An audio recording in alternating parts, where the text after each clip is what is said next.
Then we come in verse 19, and we have here, and these are the generations of Isaac, Abraham's son. Abraham begat Isaac. Now, this is the line we're going to follow.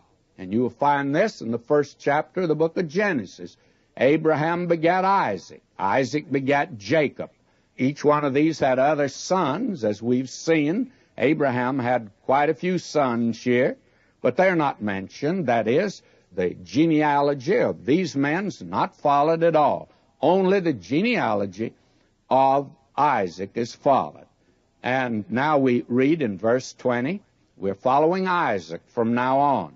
You can forget Ishmael, and you can forget Midian and Medan. Now they'll cross the path of the sons of Abraham through Isaac time and again. Now Isaac was 40 years old when he took Rebekah to wife, the daughter of Bethuel, the Syrian of Padan Aram, the sister to Laban the Syrian. And Isaac entreated the Lord for his wife because she was barren, and the Lord was entreated of him, and Rebekah, his wife, conceived. Now, this girl, Rebekah, is barren.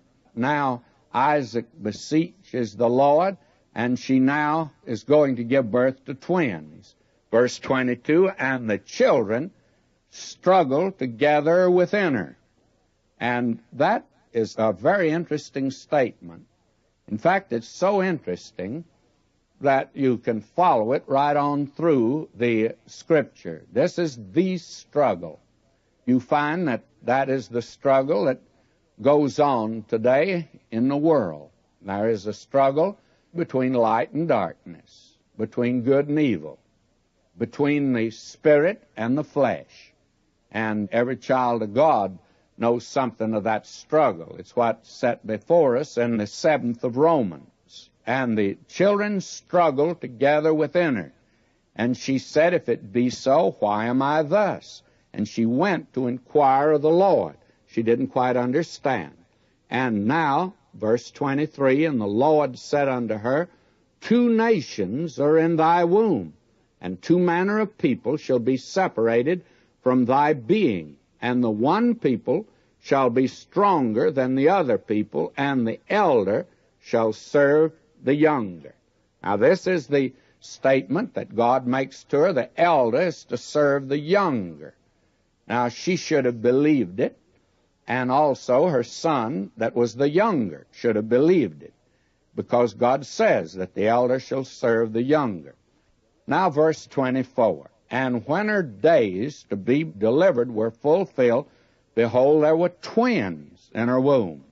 And the first came out red, all over like a hairy garment, and they called his name Esau. That means red, by the way. He came out red, earth-colored. He's the eldest, but the eldest to serve the younger. And after that came his brother out, and his hand took hold on Esau's heel, and his name was called Jacob, and Isaac was 80 years old when she bare them. Actually, they'd been married there for about 20 years before the children were born. These 2 boys, and the oldest is Esau. He's old red, if you please, earth-colored, and Jacob, and they called him that, a usurper. And he took hold on Esau's heel, and he's trying to become the elder, take his place, but God's already promised that to him, and he should have believed God. Now we look at these 2 boys as they grow up in this home, and the boys grew, and Esau was a cunning hunter and a man of the field, and Jacob was a plain man dwelling in tents. Now, here are the 2 boys. They're twins, but no 2 boys were ever as different as these 2 are.